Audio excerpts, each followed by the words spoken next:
నమస్తే వార్తలకి స్వాగతం. వివరాల్లోకి వెళితే కర్నూలు జిల్లాలో ఘోర ప్రమాదం చోటు చేసుకుంది. హైదరాబాద్ నుంచి బెంగళూరు వెళుతున్న వేమూరి కావేరీ ట్రావెల్స్ బస్సులో మంటలు చెలరేగాయి. కర్నూలు శివారు చిన్న టేకూరులో జాతీయ రహదారిపై 44పై శుక్రవారం తెల్లవారుజామున ఈ ఘటన జరిగింది. బస్సు బైకు ఢీకొని మంటలు చెలరేగడంతో అగ్ని ప్రమాదానికి బస్సులోనే పలువురు సజీవ దహనమయ్యారు. ప్రమాద సమయంలో బస్సులో 39 మంది వరకు ఉన్నట్లు సమాచారం. 12 మంది వరకు సురక్షితంగా బయటపడ్డారు. 20 మందికి పైగా మృతి చెందినట్లు తెలుస్తోంది.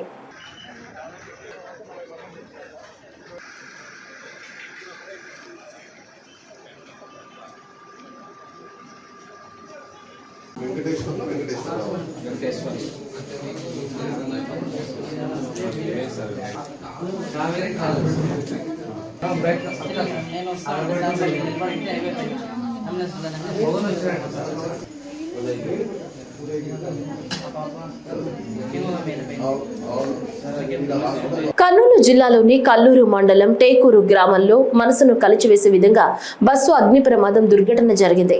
దేశ రాష్ట్రపతి, ఉపరాష్ట్రపతి, ప్రధానమంత్రి సహా పలువురు ప్రముఖులు బస్సు ప్రమాదంలో మరణించిన వారికి సంతాపాన్ని ప్రకటించారు. సంఘటన గురించి తెలిసిన వెంటనే సీఎం చంద్రబాబు నాయుడు దుబాయ్ నుంచి అధికారులతో మాట్లాడారు. బాధితులకు చేయవలసిన సహాయం, మరణించిన వారి పార్థివ దేహాలకు చేయవలసిన పోస్టు మార్టం తదితర అంశాల గురించి అధికారులతో ఎప్పటికప్పుడు మాట్లాడుతూ సమీక్షిస్తున్నారు. ఈ క్రమంలో ముఖ్యమంత్రి మార్గదర్శనంలో హోంమంత్రి వంగలపూడి అనిత బస్సు ప్రమాదం జరిగిన ప్రాంతాన్ని సందర్శించారు. హోంమంత్రితో పాటు రాష్ట్ర రవాణా శాఖ మంత్రి మండిపల్లి రాంప్రసాద్ కూడా ప్రమాద స్థలాన్ని సందర్శించి పరిశీలించారు. డీజీపీ హరీష్ కుమార్ గుప్తా, డీఐజీ కోయ ప్రవీణ్, కలెక్టర్ డాక్టర్ ఏ సిరా, పాణ్యం ఎమ్మెల్యే గౌరు చరిత, ఎస్పీ విక్రాంత్ పాటిల్ ఇతర అధికారులు పరిస్థితిని మంత్రులకు వివరించారు. ప్రభుత్వం తరపున అమలు చేస్తున్న చేయవలసిన చర్యల గురించి వారికి తెలియజేశారు. క్షతగాత్రులకు జీజీహెచ్ హాస్పిటల్ చికిత్స అందిస్తున్నట్లు పేర్కొన్నారు. ఈ క్రమంలో వారికి అందుతున్న చికిత్సను గురించి మంత్రులు అధికారులను అడిగి తెలుసుకున్నారు. అదేవిధంగా పోస్టు మార్టం తర్వాత మరణించిన వారి కుటుంబాలకు పార్థివ దేహాలను అందించే చర్యల గురించి వాకప్ చేశారని సమాచారం. బాధిత కుటుంబాలకు ప్రభుత్వం తరపున అన్ని విధాల అండగా ఉంటామని తెలిపారు. సహాయక చర్యల్లో ఎటువంటి తప్పిదాలు జరగొద్దని స్పష్టం చేశారు. చాలా దురదృష్టకర సంఘటన. Bus number DDO 1N9490 Vemuri Kaveri travels. యాక్చువల్గా మనకి అరౌండ్ హైదరాబాద్ నుంచి బెంగళూరు ప్రయాణమవుతున్న బస్సు ఎర్లీ మార్నింగ్ మనకి 3 to 3:15 మధ్యలో ఇక్కడ ఒక యాక్సిడెంట్కి గురవడం చాలా బాధాకరమైన విషయం. ఆ యాక్సిడెంట్ కూడా మనకి చూస్తే ఒక ఎదురుగా వస్తున్న బైక్ని ఢీకొని కొంత దూరం ఒక 15 to 20 మీటర్స్ అది కొంచెం ముందుకు తీసుకెళ్ళటం, దాంట్లో వచ్చిన స్పార్క్ అంటే ప్రాథమిక విచారణ ప్రకారం వచ్చిన ఇన్ఫర్మేషన్ మీకు చెప్తున్నాం. దాంట్లో చిన్న స్పార్క్ వల్ల కొంచెం దాంట్లో మంటలు చెలరేగటం, ఆ మంటలు చెలరేగి అక్కడ చాలామంది సుమారుగా మనకి 19 మంది, 17 మంది పెద్దవాళ్ళు, 2 చిన్నపిల్లలు చనిపోవటం అనేది నిజంగా చాలా దురదృష్టకరమైన సంఘటన. ఈ సంఘటనకి సంబంధించి మనకి మ్యాక్సిమం మార్నింగ్ 3 o'clock నుంచి 3:15 టైంలో ఇన్సిడెంట్ జరిగిన తర్వాత 3:21కి నియర్ బై ఉన్న సిఐకి ఇన్ఫర్మేషన్ వచ్చింది. వెంటనే పోలీస్ డిపార్ట్మెంట్ వాళ్ళు, అదేవిధంగా మన ఫైర్ డిపార్ట్మెంట్ వాళ్ళు అందరూ కూడా చిన్న టేకూరు విలేజ్కి చేరుకుని రెస్క్యూ ఆపరేషన్స్ కూడా చేయడం జరిగింది. ఇమీడియట్గా ఇన్సిడెంట్ తెలుసుకున్న వెంటనే గౌరవ ముఖ్యమంత్రి గారికి ఇన్ఫర్మేషన్, మా డీజీపీ గారు, అదేవిధంగా మా నేషనల్ ఇంటెలిజెన్స్ వాళ్ళందరూ కూడా ఇన్ఫర్మేషన్ ఇవ్వటం, మాకు కూడా ఇన్ఫర్మేషన్ ఇచ్చిన వెంటనే నియర్ బై ఉన్న మా పొలిటికల్ లీడర్స్ అందరికీ కూడా మంత్రి గారు మండిపల్లి రాంప్రసాద్ రెడ్డి గారికి, అదేవిధంగా లోకల్ ఎమ్మెల్యే చరితారెడ్డి గారికి, ఎంపీ గారికి అందరికీ కూడా ఇన్ఫర్మేషన్ ఇస్తే అరౌండ్ 6:30 కల్లా మ్యాక్సిమం ఎమ్మెల్యే, ఎంపీ వాళ్ళు కూడా అక్కడికి వచ్చి ఆ రెస్క్యూ ఆపరేషన్స్లో కూడా వాళ్ళు కూడా సహాయ సహకారాలు అందించారు. అదేవిధంగా మంత్రి గారు కూడా వితిన్ 2 hours మనకి 9-10 కల్లా అక్కడికి ఇంచుమించుగా చేరుకొని పరిస్థితిని అంతా సమీక్షించడం జరిగింది. ఓవరాల్గా చూస్తే టోటల్ ప్యాసింజర్స్ బస్సులో 39 మంది పెద్దవాళ్ళు, 4 చిన్నవాళ్ళు, 2 అన్ఐడెంటిఫైడ్ ఉన్నారు. ఈ అన్ఐడెంటిఫైడ్ కూడా ఏంటంటే ఆరాంగర్ అని చెప్పి చౌరాస్తా దగ్గర 2 కూడా ఎక్కడం జరిగింది. అందులో ఒకరు దిగిపోయారు, ఒకరు ఉన్నారు అందులో. సో తర్వాత మనకి సర్వైవర్స్ చూసుకుంటే మ్యాక్సిమం మంటలు చెరలేగానే ఎక్స్ట్రా డ్రైవర్ వచ్చి కొంచెం వెనకాతల ఉన్న ఎగ్జిట్ డోర్ని కొంచెం బలంగా పగలగొట్టడం, తర్వాత వీళ్ళందరూ కూడా కొంచెం చాలా మంది రెస్క్యూ ఆపరేషన్స్ చేసుకుని వాళ్ళుగా కొంతమంది బయటకు కూడా రావడం జరిగింది. అలా చూసుకుంటే 23 మంది అడల్ట్స్, 2 పిల్లలు, 2 డ్రైవర్స్, ఓవరాల్గా 27 మంది మనము వాళ్ళు యాక్సిడెంట్ నుంచి తప్పించుకోగలిగారు, సురక్షితంగా బయటపడిన వాళ్ళు. అదేవిధంగా ఈరోజు ఇందులోని ఇంజూర్డ్ పర్సన్స్లోని సుమారుగా 9 మంది ట్రీట్మెంట్లో ఉన్నారు. అందులోని అందరూ కూడా స్టేబుల్గా ఉన్నారు. అందులో 6గురిలో 3 ఫ్రాక్చర్స్ అయినాయి. వాళ్ళందరూ కూడా మన జీజీహెచ్ హాస్పిటల్లో ఉన్నారు. ఇద్దరు డ్రైవర్లు, 39 మంది ఎవరైతే ప్రయాణికులు ఉన్నారు. ఒకరెవరో ఆరాంఘడ్ హైదరాబాద్ దగ్గర ఎక్కారని చెప్తున్నారు. అక్కడ కూడా సీసీ ఫుటేజ్ తీసుకుంటామని మా ఎస్పీ గారు చెప్పారు. ఇప్పుడు దీంట్లో ఎవరైతే క్యాజువాలిటీ హాస్పిటల్లో ఉన్నారో వాళ్ళందరూ క్లియర్గా ఎవరో మాకు తెలిసింది. ఇక్కడ ఎవరైతే డిసీజ్ చనిపోయారో వాళ్ళ ఫోన్ నెంబర్లు కూడా సెల్లులు వాళ్ళతో ఉండడం వల్ల సెల్లులు ఆఫ్లో ఉంటాయి. కాబట్టి ఇప్పుడు మా ఇంటెలిజెన్స్ వ్యవస్థ ద్వారా వితిన్ 1-2 అవర్స్ మీకు డిసీజ్ ఏ రాష్ట్రానికి చెందిన వాళ్ళు కూడా మేము చెప్పాలి. హైదరాబాద్ నుంచి బెంగళూరు వెళుతున్న వేమూరు ట్రావెల్స్ కు చెందిన ప్రైవేట్ బస్ కర్నూలు జిల్లా చిన్న టేకూరు వద్ద బైక్ ను ఢీకుని మంటలు చెలరేగడంతో బస్సు దగ్ధమై ఘోర అగ్ని ప్రమాదం చోటు చేసుకున్న ఘటన తీవ్రంగా కలిచివేసిందని ఉప ముఖ్యమంత్రి పవన్ కళ్యాణ్ అన్నారు. కృష్ణా జిల్లా కొండపావులూరులో మాట్లాడుతూ ఈ ఘటనలో ఇప్పటికే 10 మందికి పైగా ప్రాణాలు కోల్పోవడం దురదృష్టకరమన్నారు. మృతుల కుటుంబాలకు ప్రగాఢ సంతాపం తెలియజేస్తూ క్షతగాత్రులు త్వరగా కోలుకోవాలని ప్రార్థిస్తున్నానన్నారు. ఈ ప్రమాదంలో గాయపడిన వారికి మెరుగైన చికిత్స అందించేలా చర్యలు తీసుకోవాలని అధికారులకు ప్రభుత్వం తరపున సూచించడం జరిగిందని తెలిపారు. భవిష్యత్తులో ఇలాంటి ప్రమాదాలు జరగకుండా అన్ని రకాలుగా భద్రతా ప్రమాణాలు ఉండేలా చర్యలు చేపట్టాలని రవాణా శాఖ వారికి విజ్ఞప్తి చేస్తున్నట్లు చెప్పారు.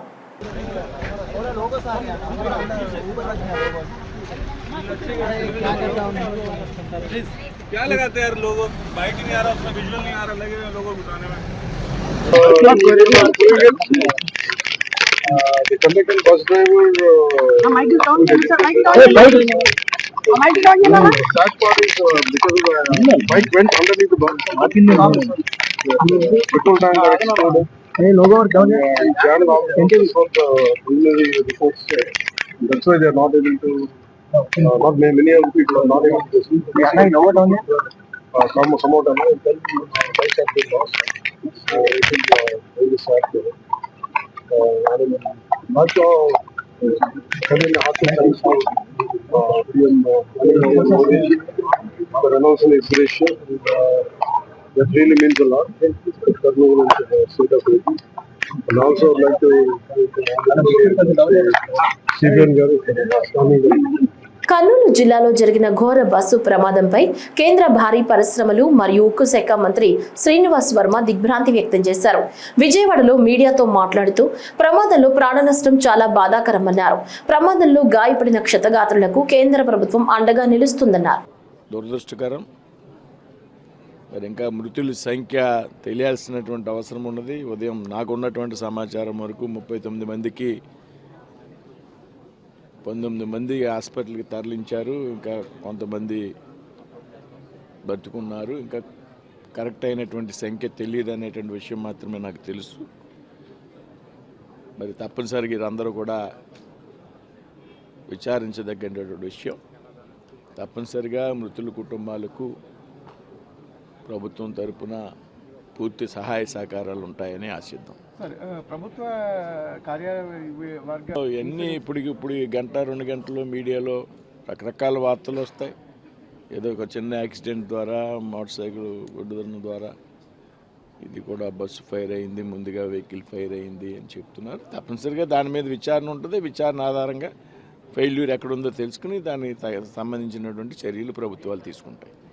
కర్నూలు బస్సు ప్రమాద ఘటన నేపథ్యంలో ఇతర రాష్ట్రాల రవాణా శాఖ మంత్రులు అధికారులతో సమగ్ర విచారణకు ఏపీ సీఎం చంద్రబాబు ఆదేశించారు. మంత్రి మండిపల్లి రాంప్రసాద్ రెడ్డి అధికారులతో ఆయన వీడియో కాన్ఫరెన్స్ నిర్వహించారు. మృతుల వివరాలు గుర్తించి కుటుంబాలకు తక్షణ సాయం అందించాలని ఆదేశించారు. గాయపడిన వారికి మెరుగైన వైద్యం అందేలా చూడాలన్నారు. ప్రైవేట్ బస్సుల ఫిట్నెస్, సేఫ్టీ, పర్మిట్ తనిఖీలకు సీఎం ఆదేశాలు జారీ చేశారు. అన్ని జిల్లాల్లో బస్సుల సాంకేతిక తనిఖీలు చేపట్టాలన్నారు. ప్రమాదానికి నిర్లక్ష్యమే కారణమని తేలితే బాధ్యులపై కఠిన చర్యలు తప్పవని హెచ్చరించారు. ప్రమాదానికి గురైన private bus registration, fitness, permit వివరాలపై పూర్తి నివేదికను కోరారు.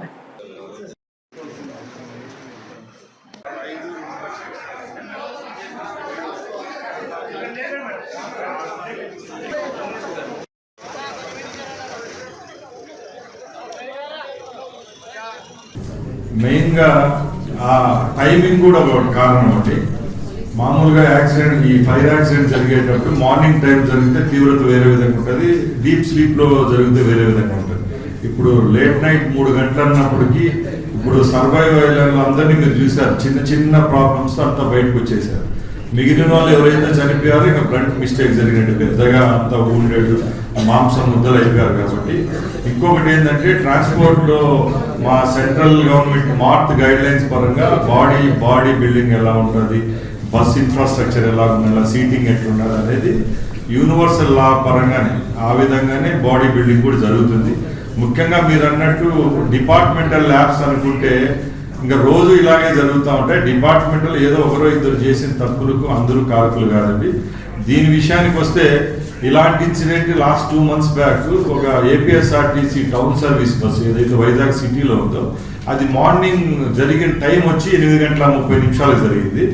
ఆ టైంలో 110 మంది బస్సులో ఉంటే 60 నిమిషాల్లోనే ఎవాక్యువేట్ చేశాం. ఎందుకంటే అది మార్నింగ్ టైమ్స్ ఒక ఆటో అతను చెప్పడంతో బస్సు ఆపేసాం. దానికి విండోస్ ఓపెన్ ఉంటాయి, డ్యూయల్ డోర్ ఉంటుంది, దాంట్లో వచ్చేస్తాం.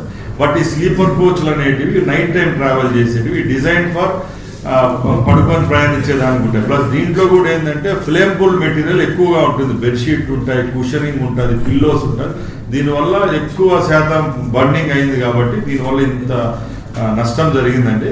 ప్లస్ ఇంకోటి ఏంటంటే ఇప్పుడు మన సౌత్ ఇండియన్ ఎవరైతే ట్రాన్స్పోర్ట్ మినిస్టర్స్ ఉన్నారో వాళ్ళతో ఆల్మోస్ట్ తెలంగాణ, కర్ణాటక వాళ్ళతో మార్నింగ్ కూడా మాట్లాడడం జరిగింది.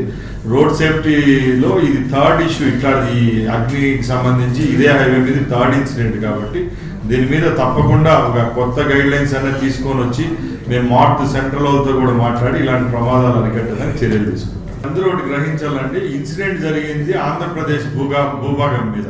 ఎందుకంటే ఈ బస్సు ఆంధ్రాదో తెలంగాణదో అలాగే కర్ణాటకదో పక్కన పెడితే రిజిస్ట్రేషన్ గురించి మీరు అందరూ మాట్లాడుతున్నారు. బట్ ఇక్కడ ఇన్సిడెంట్ జరిగింది కాబట్టి ఇంతవరకు ఇలాంటి ఇన్సిడెంట్ జరిగినప్పుడు ఇంత తొందరగా స్పందించిన ప్రభుత్వం ఎప్పుడు చూసిండ్రు మీరు.